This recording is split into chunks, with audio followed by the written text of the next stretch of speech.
The air in the cold, concrete basement was thick with the scent of damp earth and iron.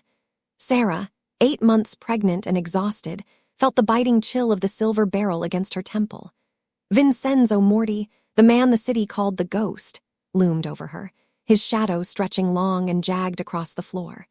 In the corner, his daughter Alara sat motionless, her sightless eyes fixed on a void only she could navigate. Vincenzo's voice was a low, dangerous rasp. He demanded to know if this was a rescue or a slow-burning revenge for the husband his men had buried 3 years ago. Sarah didn't flinch. She looked at the man who had dismantled her life and told him the truth. She didn't save the girl for the Moretti name. She saved her because the child was the only innocent thing left in a city of monsters. The tension snapped when the heavy steel door at the top of the stairs was kicked open. The room was suddenly swarmed by a constellation of red laser sights. They danced over the walls, over Vincenzo's chest, and finally settled with chilling precision on Sarah's pregnant stomach. Vincenzo roared for his men to stand down, but the silence that followed was more terrifying than a shout. Sarah smiled, a cold, knowing expression. She told him the truth he wasn't ready to hear. The men on those stairs weren't rivals. They were his own. As the distinct, thin whistling of his underboss's breath echoed down the stairwell, the reality of the coup set in. She had thought saving the girl would balance the scales of her past, but as the red dots centered on her unborn child, Sarah realized that in this family, every debt is paid in blood. 10 hours before the guns were drawn in that basement, Sarah was living as a ghost. To the world, she was just a weary night shift clerk at a sterile, 24-hour pharmacy, her heavy coat masking an 8-month pregnancy. But in her former life, Sarah had been the top trauma paramedic in the district, until the night the Moretti family executed her husband, an undercover detective, and systematically dismantled her life. They had framed her, stripped her of her license, and left her hiding in the shadows of the city she once served. Sarah's plan was to save enough under-the-table cash to disappear before the baby arrived, living by the golden rule of the hunted: never look anyone in the eye and never get involved. But at 10:45 p.m., a black SUV skidded to a halt outside the pharmacy, shattering that rule forever. A fragile figure in a soaked silk dress was shoved out into the rain. It was Alara. The girl didn't run. She stood perfectly still, her sightless eyes searching the void, her hands reaching out for a landmark that wasn't there. Behind her, 2 gunmen stepped out, unmasked and indifferent, ready to erase a witness. Inside the pharmacy, the battle between survivor Sarah and paramedic Sarah lasted only a heartbeat. The paramedic won. Knowing the local police were firmly on the Moretti payroll, Sarah didn't reach for a phone. Instead, she hit the emergency purge button for the industrial fire suppression system. As thick, white chemical foam and CO2 gas flooded the entrance, creating an opaque wall of white, Sarah sprinted into the fog. She grabbed Alara's ice-cold hand, pulling her inside and locking the reinforced steel doors just as the gunmen slammed against the glass. Crouched behind steel cabinets in the back pharmacy cage, the mystery began to peel back layer by agonizing layer. Alara reached out, her fingers brushing the embroidered name tag Sarah had forgotten to remove. The girl's breath hitched as she whispered that her father had spoken of a woman named Sarah, the only person in the city with a heart of stone. The realization hit Sarah like a physical blow. Vincenzo Moretti, the man who destroyed her family, knew exactly who she was. Before the fear could fully settle, the front glass shattered completely. Vincenzo Moretti walked into the ruins of the pharmacy, flanked by a dozen soldiers. But there was no gratitude in the Don's eyes. He didn't see a savior. He saw a woman with a motive for revenge who had just seized his most precious asset. He gave a cold, ruthless order: take them both. If the girl was harmed, Sarah would die. If Sarah spoke, the baby would be the first to pay the price. As they were shoved into the back of a black sedan, Sarah heard it for the first time. The thin, high, whistling breath of the man who had organized the hit, sitting in the shadows right next to the Don. The air inside the Moretti estate didn't smell like a home. It smelled like floor wax, expensive tobacco, and the cold, ozone scent of a high-end security system. As the heavy oak doors thudded shut behind them, Sarah felt the shift in the atmosphere. She was no longer in the city she knew. She was in a sovereign nation where Vincenzo Moretti was the only law. Vincenzo didn't look back as his men led Sarah toward the medical wing. He carried Alara with a stiffness that suggested he was more worried about his reputation than his daughter's trembling hands. Sarah was marched down a long, white hallway by two men whose suits cost more than her pharmacy made in a month. They didn't speak. In this world, silence was the ultimate sign of power. They pushed her into a room that looked like a five-star hotel suite crossed with a surgical theater. It was filled with top-of-the-line equipment, ultrasound machines, heart monitors, and a specialized birthing bed. It was a golden cage designed for a queen, but as the lock clicked from the outside, Sarah knew she was just a high-value prisoner. She slumped against the door, her hand instinctively going to her stomach. Her baby was kicking, hard. The stress of the pharmacy, the chemicals, and the sight of the man who killed her husband had sent her body into a tailspin. She practiced the breathing techniques she used to teach her patients, trying to lower her heart rate, but the silence of the room was louder than any siren. 20 minutes later, the door opened. It wasn't a guard. It was Vincenzo. He had changed out of his rain-soaked coat into a charcoal suit. He sat in a leather chair across from her and simply watched her for a long minute. Vincenzo finally spoke, his voice low and dangerous. "My daughter has not spoken a word since she lost her sight 2 years ago. Not to me, not to her doctors, but tonight in a filthy pharmacy basement she spoke to you. Why?" Sarah met his gaze. "Maybe because I was the only person who wasn't treating her like a piece of glass or a political liability. I treated her like a child who was about to be murdered." Vincenzo's jaw tightened. "My men don't make mistakes, Sarah. They were sent to fetch her, not to harm her." "Then explain the red dots," Sarah shot back. "Explain why your best men were firing into a crowded store. Explain why Alara told me the man who pushed her out of that car had a whistle in his breath. Does that sound like a fetching to you, Vincenzo, or does it sound like an execution?" The room went deathly quiet. Vincenzo leaned forward, his eyes searching hers for a lie. He was looking for the rat her husband was accused of being, but all he found was a woman with nothing left to lose. Vincenzo stood up and walked to the window. "You stay here. My private physician will monitor your pregnancy. You will eat what we provide, and you will speak to no one. If you are lying to me, I will find out.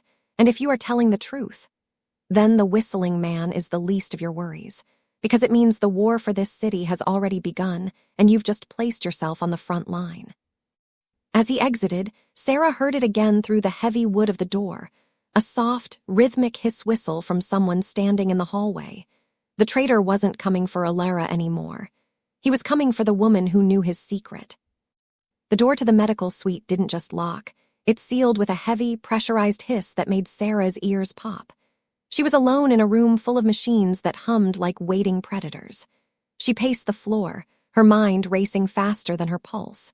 She knew how the mafia worked. Vincenzo wouldn't keep her alive for long. In his world, a witness was just a loose thread waiting to be pulled. She walked to the large bay window, hopping to see a way out, but the glass was reinforced with wire mesh. Outside, the Morty estate stretched for miles, a fortress of manicured lawns and armed patrols. She was trapped in the belly of the beast that had swallowed her life 3 years ago. A soft scraping sound from the ventilation duct above the bed made her freeze. Sarah grabbed a heavy metal reflex hammer from a nearby tray, her knuckles white. "Whoever you are, I'm not going quietly," she whispered, her voice cracking with the strain of a woman who had reached her breaking point. The vent cover slid back with a click, and a small, pale face peered down. It was Alara. The girl moved with a strange, fluid confidence, dropping from the ceiling onto the plush rug like a cat. She didn't stumble. She didn't reach out for balance. She simply turned her head toward Sarah, her sightless eyes seeming to look straight through her. "You have to be quiet," Alara whispered, placing a finger to her lips. "The walls in this house have ears, and the ears belong to the man with the broken chest." Sarah lowered the hammer, her heart hammering against her ribs. "The man with the broken chest? You mean the one with the whistle in his breath?" Alara nodded slowly. "He's standing outside the main gate right now. He thinks I'm asleep, but I never sleep when the wind blows from the east. It carries the smell of the cigarettes he likes, the ones that smell like burnt sugar. Sarah knelt, ignoring the sharp pain in her abdomen. She took the girl's small hands in hers. "Alara, why are you helping me? Your father thinks I kidnapped you. He thinks I'm the enemy." The girl's expression shifted, a shadow of maturity crossing her face that no 8-year-old should possess. "My papa thinks he is the sun and everyone else is just a planet. But you smell like the blue flowers in the rain, and you're the only one who didn't lie to me today. Everyone else said the car ride would be fun. You told me it was a war." Before Sarah could respond, Alara reached into the hidden pocket of her silk dress and pulled out a small, heavy object wrapped in a velvet cloth. She pressed it into Sarah's palm. It was cold and jagged. "This is the silver key," Alara whispered. "Papa told me if the man with the whistling breath ever came for me, I should give this to someone I trust.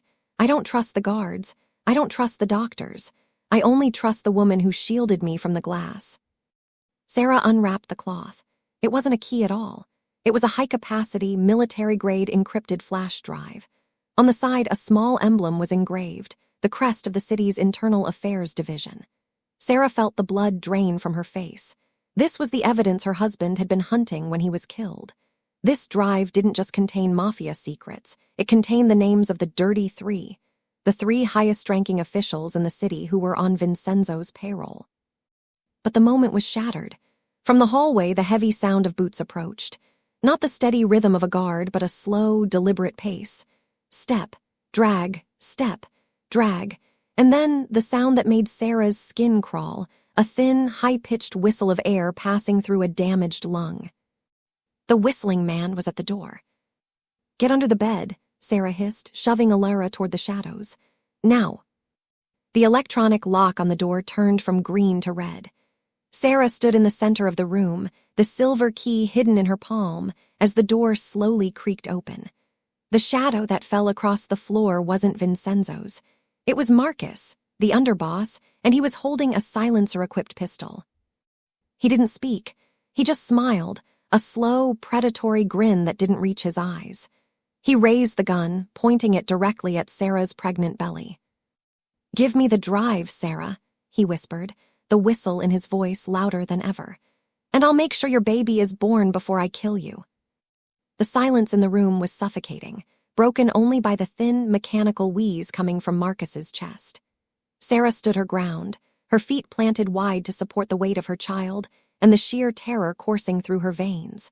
The silver drive was a cold weight in her palm, a piece of metal that had already cost one man his life. She knew Marcus wasn't just a traitor to Vincenzo. He was a man trying to erase his own death warrant. "You're shaking, Sarah," Marcus whispered, his finger tightening on the trigger. "That's the problem with people like you. You think a conscience is a shield. In this house, it's just a target. Now give me the drive or the first bullet goes into the cradle." Sarah's eyes flickered to the shadows under the bed where Alara lay hidden. If she gave him the drive, they were both dead. If she screamed, Vincenzo's guards would arrive, but Marcus was the head of those guards. There was no rescue coming. She had to use the only weapon she had left, her knowledge of the human body. "You think you're the only one who knows how to survive, Marcus?" Sarah's voice was lower than his, a jagged edge of ice. "I spent 10 years in the back of an ambulance. I've seen men with lungs like yours. That whistle, that's a pulmonary obstruction from the hit you took 3 years ago, the same night my husband died." Marcus's grin flickered. For a second, the predator looked like prey. "You're struggling for air right now," Sarah continued, taking a slow, deliberate step forward, ignoring the gun pointed at her heart. "Your blood oxygen is dropping. Your heart is working twice as hard just to keep you standing.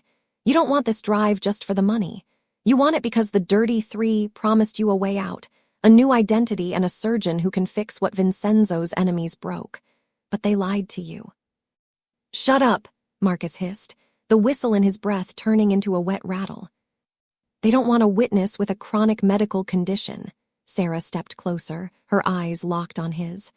"The moment you hand over that drive, they'll clip you. You're a loose end, Marcus, just like I am, just like Alara is." The sound of a heavy door slamming echoed from the far end of the hallway. Marcus flinched, his head snapping toward the sound.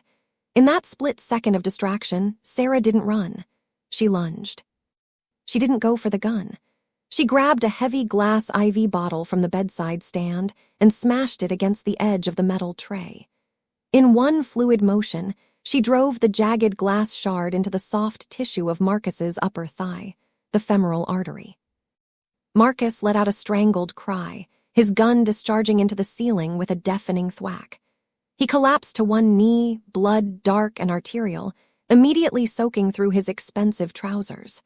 He fumbled for his weapon, but the shock of the hit and his already struggling lungs sent him into a state of panic.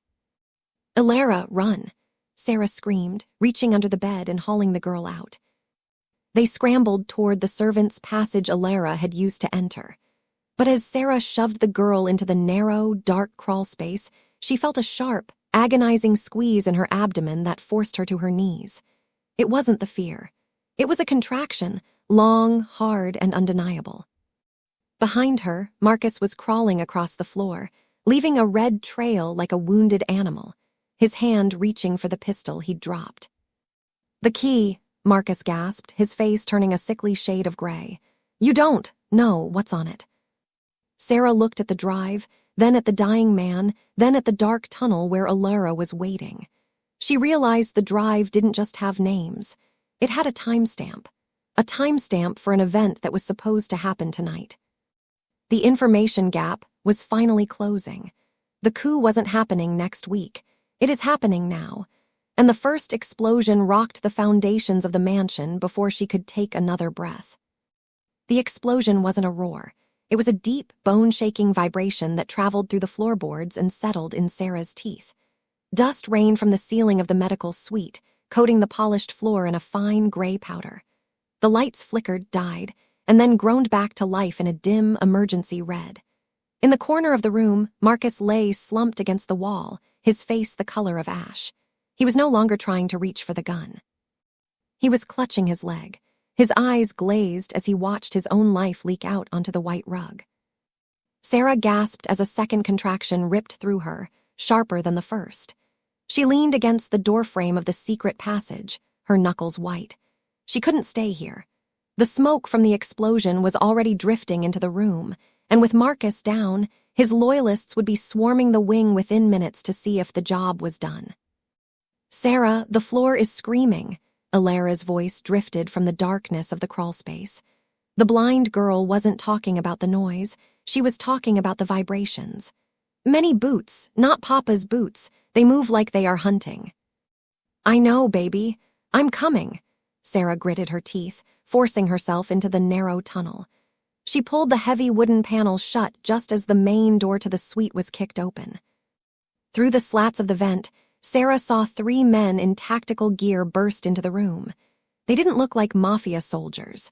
They moved with the cold, synchronized precision of a government hit squad.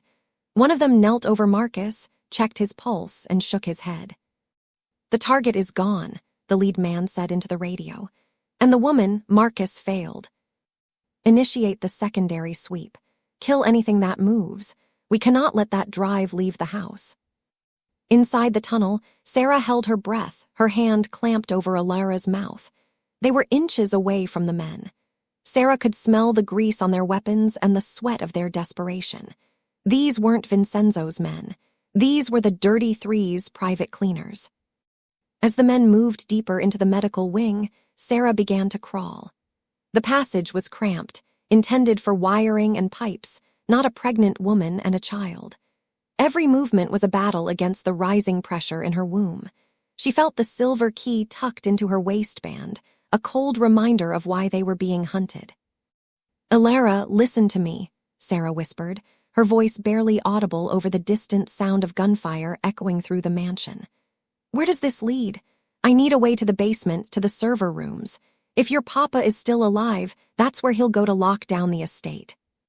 "It goes to the kitchen first," Ilara whispered back, her fingers trailing along the brickwork of the inner wall. "But the kitchen is loud. I hear the big knives clinking. Someone is hiding there, someone who breathes like a snake." Sarah paused. Ilara's hearing was their only radar. If someone was waiting in the kitchen, it was a trap. But the air in the tunnel was thinning, and another contraction was starting to peak. She didn't have the luxury of a detour. "We have to go through," Sarah said, more to herself than the girl. They reached a small iron grate that overlooked the industrial kitchen. Sarah peered through. The room was a wreck of shattered porcelain and overturned tables. Standing near the massive walk-in freezer was a man Sarah recognized from the normal world. It was the police chief, the man who had stood at her husband's funeral and handed her a folded flag with a sympathetic smile. He was holding a radio and a suppressed submachine gun. He wasn't there to rescue them. He was there to ensure the silver key stayed buried forever. Sarah looked at the heavy canisters of cooking oil on the counter directly below the grate. She looked at the gas lines feeding the stoves. An idea, desperate and dangerous, began to form. She wasn't just a paramedic anymore. She was a mother, and the man who had betrayed her husband was standing between her and her child's first breath. "When I say run," Sarah whispered to Alara, "you don't stop until you hear the water pipes. Do you understand?" Alara nodded, her small face set in a mask of grim determination. Sarah reached for a heavy wrench left behind by a maintenance worker in the tunnel. She didn't have a gun, but she knew exactly where the gas main met the pilot light. The kitchen was a tomb of stainless steel and shadow. Sarah watched through the iron grate as the police chief, a man she had once trusted to find her husband's killers, paced the floor with the restless energy of a man who knew his window was closing. He wasn't just a guest in this house. He was the architect of the collapse. To the world, he was a hero of the law. To the Silver Key, he was just another name on a payroll. Sarah felt the cold sweat on her neck. Her body was a ticking clock. The contractions were now coming every 5 minutes, a rhythmic pulsing of pain that threatened to steal her focus. She looked at the wrench in her hand, and then at the gas lines. She knew the layout of industrial kitchens from her days as a safety inspector during her paramedic training. If she hit the main valve and sparked the pilot light, the backdraft would turn the kitchen into an oven. "Alara," Sarah whispered, her voice a ghost of a sound. "The moment the fire starts, the sprinklers will trigger. The noise will be deafening. Use that. Follow the sound of the vibrating pipes. They lead to the lower levels near the laundry. Don't look back at me." "I don't need to look," Alara whispered, her sightless eyes fixed on the grate. "I can hear your heart, Sarah. It's the loudest thing in the house. Please, don't let it stop." Sarah gave the girl's hand one last squeeze before sliding the wrench through the grate. With a sharp, practiced jerk, she sheared the safety bolt on the gas intake. The hiss of escaping natural gas was immediate, a low, serpentine sound that filled the small space. In the kitchen below, the chief froze. He raised his weapon, his head tilting as he tried to locate the source. "I know you're in the walls, Sarah," he shouted, his voice echoing off the tile. "You were always too smart for your own good, just like your husband. He thought he could change the world with a file. All he did was get himself buried in a nameless grave. Don't make the same mistake for a mafia brat." Sarah didn't answer. She waited for the gas to pool near the ceiling. She took a heavy flare from her husband's old emergency kit, the one thing she had kept from his car, and struck it. The magnesium flare erupted in a brilliant, blinding white light. She dropped the flare through the grate. The world turned into a roar of orange and yellow. The gas ignited with a pressure wave that blew the grate off its hinges and sent Sarah reeling back into the darkness of the tunnel. Below, the chief let out a scream as the fireball rolled across the ceiling, instantly incinerating the oxygen in the room. A second later, the overhead sprinklers shattered, raining cold, heavy water onto the flames and creating a blinding wall of steam. "Now," Sarah yelled. They dropped from the tunnel into the chaos of the kitchen. The steam was so thick Sarah couldn't see her own hands. She grabbed Alara's collar, but the girl was already moving, her ears attuned to the deep, resonant hum of the water mains behind the walls. They sprinted past the charred remains of the prep tables. Sarah saw a shadow moving through the steam, the chief, blinded and coughing, firing blindly into the mist. A bullet whizzed past Sarah's ear, shattering a stack of plates. She didn't stop. She pushed through the heavy swinging doors and tumbled into the service hallway. But as they reached the door to the basement stairs, Sarah's legs gave out. A massive, crushing contraction forced her to the floor. She let out a guttural cry, her forehead pressing against the cold linoleum. "Sarah!" Alara knelt beside her, her hands fluttering over Sarah's face. I can't walk," Sarah gasped, the pain turning the world gray. Through the door they had just exited, the sound of the chief's boots returned. He was coughing, his voice ragged with fury. "You're not leaving this house." The door creaked open. Sarah looked up, her vision blurring as the chief stepped into the hallway, his face blackened by soot, his gun raised. But before he could pull the trigger, a hand like a vice gripped his throat from the shadows behind him. Vincenzo, Morty stepped into the red emergency light. He didn't use a gun. He slammed the chief against the wall with the primal strength of a father who had finally found the man who threatened his blood. "You came into my home," Vincenzo whispered, his voice more terrifying than the fire. "You touched my daughter, and you thought you could walk out." Vincenzo looked at Sarah, then at her stomach, and finally at the silver key clutched in her hand. The moral mirror was finally set. He saw the woman who had burned his house down just to keep his daughter safe. "The basement," Vincenzo commanded, tossing a set of heavy keys to Sarah. "The server room is a bunker. Go, now, I have a debt to settle with the law." The air in the basement was heavy with the scent of damp concrete and old electricity. Every step Sarah took felt like walking through deep water. The contractions were no longer rhythmic waves. They were a continuous, grinding pressure that threatened to split her apart. She leaned heavily on the cold concrete wall. The keys Vincenzo had thrown her clutched so tight they drew blood from her palm. Alara led the way, her hand trailing along the wall, her ears guiding them through the maze of humming pipes and thumping machinery. They reached the heavy steel door of the server bunker. It looked more like a bank vault than a room, reinforced with lead and thick enough to withstand a direct hit from a mortar. Sarah fumbled with the keys, her hands shaking as she found the one marked with the Morty crest. The lock groaned, a deep, metallic thud echoing through the hallway, and the door swung open to reveal a room bathed in the eerie blue glow of 1,000 blinking LED lights. This was the brain of the Morty Empire. Rows of black server towers stood like silent sentinels, cooling fans whirring in a hypnotic drone. In the center of the room sat a single terminal. Sarah collapsed into the operator's chair, her breath coming in ragged gasps. She fumbled the silver key out of her waistband and stared at it. "Alara, stay by the door," Sarah commanded. Her voice thin. "If you hear anyone who isn't your father, you tell me immediately." Sarah plugged the drive into the terminal. The screen flickered to life, scrolling through lines of encrypted code at a blistering speed. As the decryption bar crept forward, Sarah felt another contraction, one so violent it forced a scream from her throat. She gripped the edge of the desk, her knuckles white, praying for the baby to wait just a few more minutes. The screen flashed green, decryption complete.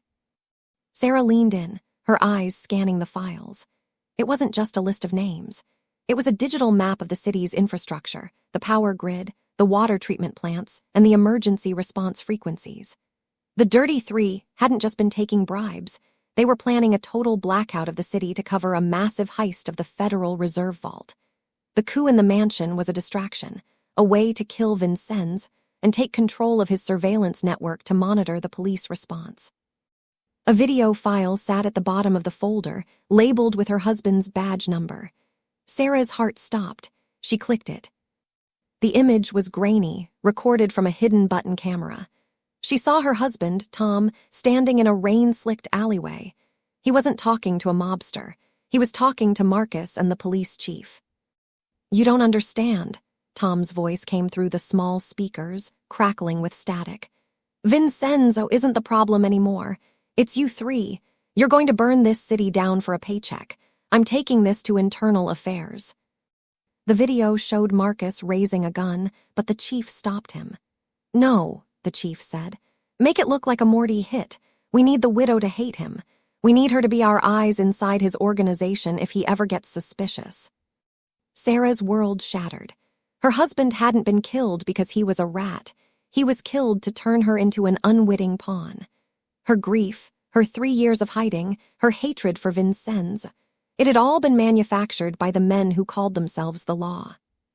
The sound of the heavy bunker door creaking open made Sarah jump. She reached for the metal reflex hammer, her vision swimming with tears and pain. "Sarah," a voice called out. It was Vincenzo. He was covered in soot and blood, his suit torn to ribbons, but he was standing. He looked at the screen, at the image of Tom in the alleyway, and then at Sarah. "I didn't kill him," Vincenzo said, his voice unusually soft. "I spent 3 years letting you believe I did, because as long as you hated me, I knew where you were. I knew you were safe from them." The irony was a physical blow. Before Sarah could speak, a massive explosion rocked the bunker from above. The blue lights turned to a flashing red. "The vault," Vincenzo hissed, looking at the monitors. "They've triggered the blackout. The city is dark." Sarah tried to stand, but her body finally gave way. She slid to the floor, her water breaking in a sudden, warm rush. "Vincenzo!" she gasped, clutching his arm. "The baby, it's coming now." The red emergency lights of the bunker pulsed like a dying heart, casting long, rhythmic shadows across the server racks. Outside the steel walls, the world was ending.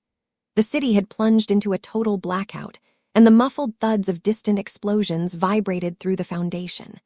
But inside the bunker, the world had shrunk to the size of a cold concrete floor, and the woman was fighting for her child's life. Sarah lay on her back, her head resting on a folded tactical vest Vincenzo had stripped from a fallen guard. The transition had hit her like a freight train. There was no more running, no more hiding, and no more secrets. There was only the raw, primal reality of labor.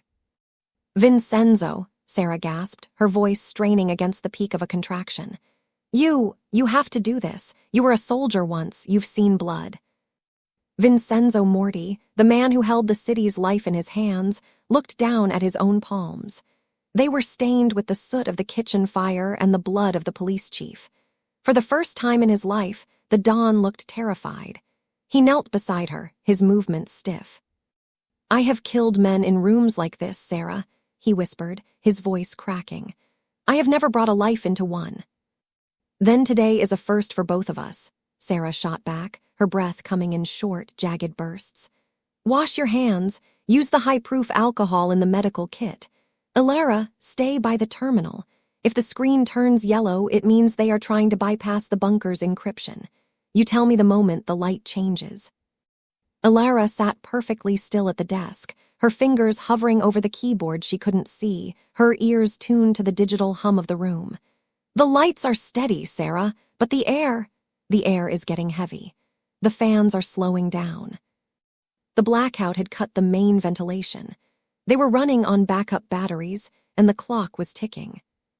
Sarah grabbed Vincenzo's forearm, her grip strong enough to bruise.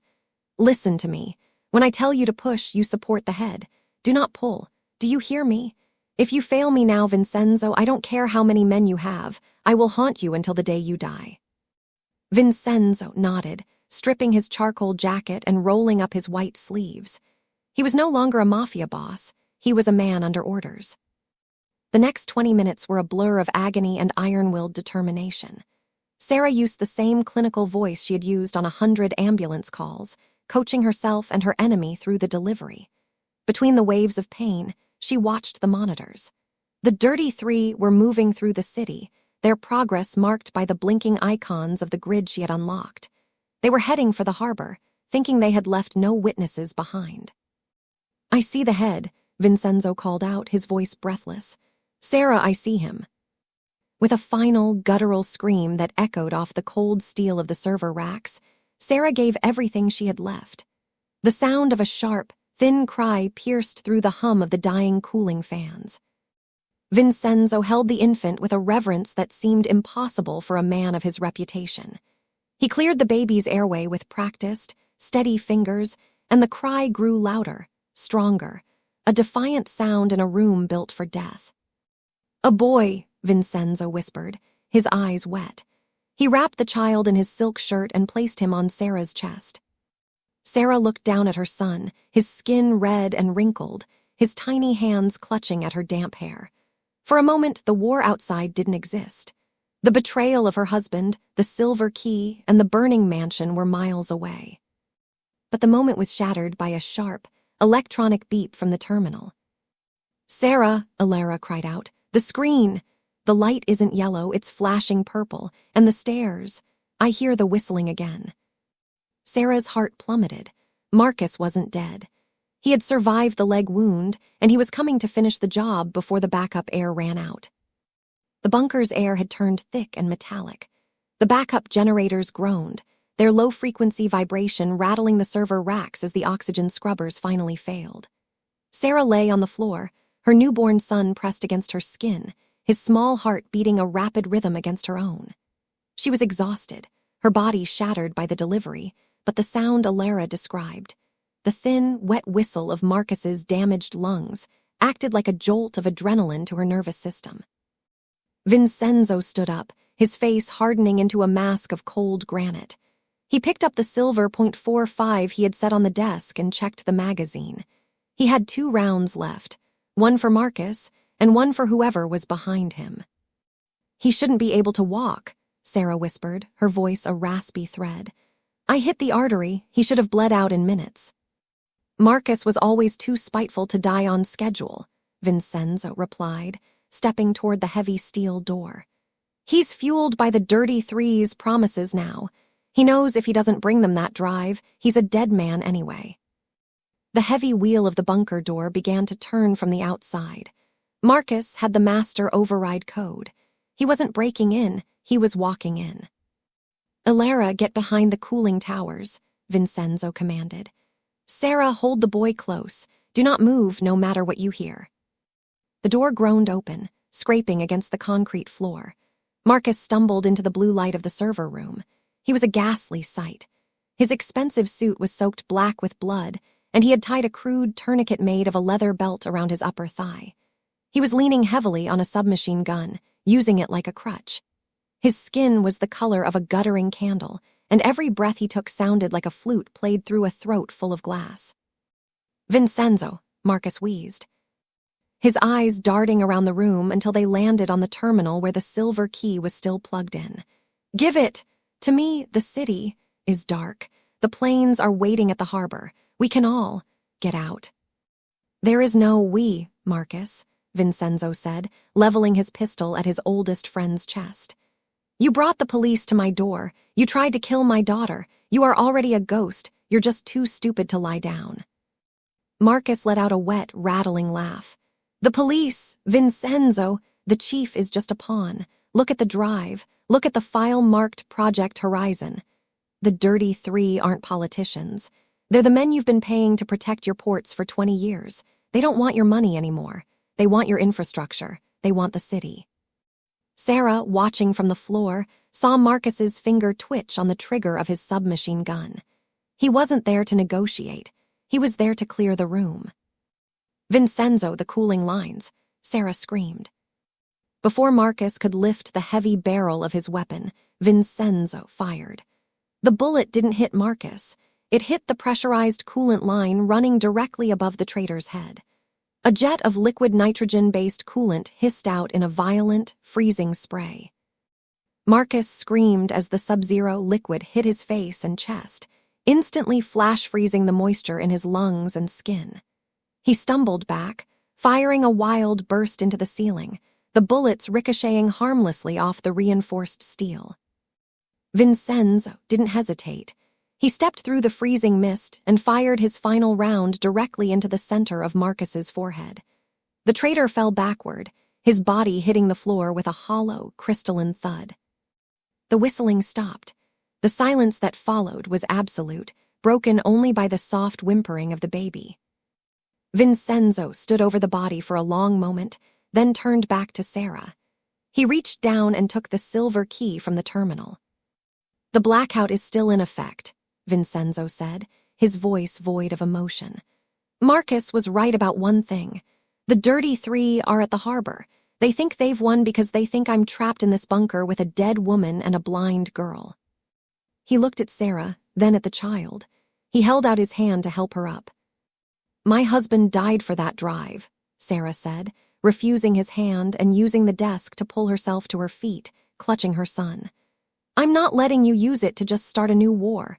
I'm taking it to the federal authorities outside this district." Vincenzo smiled, a thin, genuine smile. "I'm counting on it, Sarah, because I'm not going to the harbor to stop them. I'm going there to make sure they're still there when the feds arrive. But first, we have to get out of this house. The secondary charges Marcus set are timed to the blackout's end. We have 10 minutes before this bunker becomes a tomb." The air in the tunnels beneath the Morty estate was thin and smelled of wet earth and gunpowder. Vincenzo led the way, his flashlight cutting a lonely path through the darkness, while Sarah followed, her body operating on pure adrenaline. She held her son tucked inside her shirt, his small warmth against her chest the only thing keeping her upright.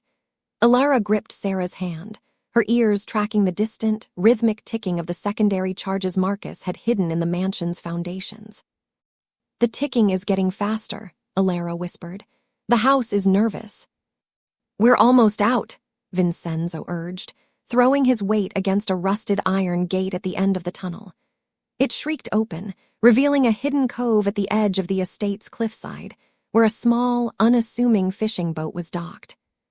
The city across the water was a silhouette of jagged teeth against a moonlit sky, still plunged in the deep black of the grid failure. Only the harbor glowed with the unnatural orange of emergency flares. Sarah looked at the silver key in her hand. It was the heaviest thing she had ever carried. "They'll be expecting me to come for them with an army," Vincenzo said, stepping onto the boat and reaching back to help Alara. "They think I'll play the game the old way. They don't know the game ended when you burned the kitchen down." He turned to Sarah, the moonlight catching the hard lines of his face. "Give me the boy for a moment." Sarah hesitated, her eyes narrowing. "I am not going to hurt him, Sarah," Vincenzo said quietly. "I want to see the face of the only person in this city who doesn't owe me anything." Sarah slowly handed the infant to the man who had ordered her husband's world to be dismantled. Vincenzo looked down at the sleeping child. The baby didn't stir. In that moment, the cycle of violence that had defined the Morty name for 3 generations seemed to pause. "He has his father's eyes," Vincenzo remarked, handing the baby back. "Stubborn, dangerous. You take that drive to the federal bureau in the next county. Don't go to the locals. Don't go to the state. You go to the men who haven't been bought yet. Tell them Vincenzo Moretti is waiting for them at Pier 17. "You're turning yourself in?" Sarah asked, stunned. "I'm going to clean my house, Sarah. When the feds arrive, there won't be a dirty 3 left to prosecute, and there won't be a Morty empire left to inherit. I'm ending it tonight, for Alara, and for that boy." He handed Sarah a thick envelope. "This is the deed to a farm in the north. It's in your husband's name. I bought it the day he died. I think, in some part of my soul, I knew this night would come. Go there. Raise him to be a better man than any of us." As Sarah and Alara boarded the small craft, the ground behind them groaned. A series of muffled thuds echoed through the cliffside as the mansion above began to collapse into itself, a funeral pyre for the secrets of the old world. The boat drifted into the dark water. Sarah looked back one last time. Vincenzo was standing on the dock, a solitary figure framed by the smoke of his crumbling kingdom. He didn't wave. He simply watched until the darkness swallowed them. Months later, the morning sun rose over a quiet valley 300 miles away. Sarah sat on a porch, watching Alara run through a field of blue flowers, her hands trailing over the petals. The news on the radio spoke of the harbor massacre and the subsequent fall of the city's most powerful officials. They called Vincenzo Moretti a monster, but they also called him the man who delivered the evidence that saved the city from total collapse. Sarah looked down at the silver key, now hanging from a chain around her neck. She had handed over the files, but she had kept one, the video of her husband's final moments. She didn't watch it for the pain anymore. She watched it to remember that the truth always finds a way out of the dark. Her son stirred in his cradle, letting out a small, defiant cry. Sarah picked him up, looking out over the peaceful horizon. The debt was paid. The ghosts were quiet. For the first time in 3 years, she wasn't a widow or a paramedic or a prisoner. She was a mother, and the world was finally wide enough for them both to breathe. Here are the 3 core pillars of the story's message. Moral lesson. 1. Integrity is a choice, not a circumstance. Sarah had every reason to walk away. The world had taken her husband, her career, and her safety. Yet, when faced with a choice to save the daughter of her enemy, she chose her humanity over her hurt. The moral is that your past does not have to dictate your mercy. Sarah proved that being a survivor isn't about just staying alive. It's about keeping your soul intact while doing so. 2. The truth outlasts the power. The Dirty Three and Marcus thought that by killing Sarah's husband and controlling the city's power grid, they could rewrite history. But the silver key symbolizes the idea that the truth is patient. No matter how much blackout or darkness a person creates to hide their crimes, the light eventually finds a way through, often through the person they least expect. 3 alliances are found in shared brokenness. Vincenzo and Sarah are polar opposites, the lawless and the law, the hunter and the hunted. However, they found common ground in their love for their children. The story teaches that prejudice and blood feuds can be dismantled by a common humanity. By the end, they weren't mafia boss and witness. They were 2 parents fighting to ensure the next generation didn't inherit their scars. In summary, this story reminds us that mercy is a greater weapon than revenge. Sarah didn't save Alara to get back at Vincenzo. She saved her because she refused to become the monster that took her husband. In the end, the woman with nothing was the only one who could save the man who had everything.